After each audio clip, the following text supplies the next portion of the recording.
नमस्कार मित्रांनो, कोण होतीस तू, काय झालीस तू या मालिकेच्या 27 नोव्हेंबरच्या भागात आपण पाहणार आहोत. माँ कावेरीला म्हणत असते, तुझ्या नवऱ्याला सांग बाई निशाशी बोलायला.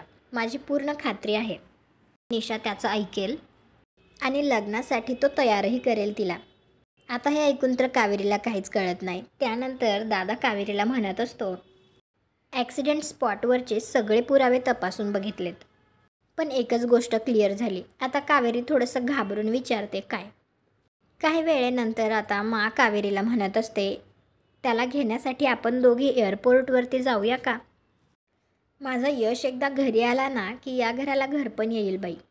माची तर खूपच जास्त उत्सुकता आहे आणि कावेरीला तर हे सगळं ऐकून खूप वाईट वाटत असतं. तुम्हाला काय वाटतं? कावेरी आता या सगळ्यामुळे मला सत्य सांगेल का? कॉमेंट करून नक्की सांगा. व्हिडिओला लाईक करा, आपल्या मराठी मालिका चॅनलला सबस्क्राईब करा. भेटू पुढील भागात.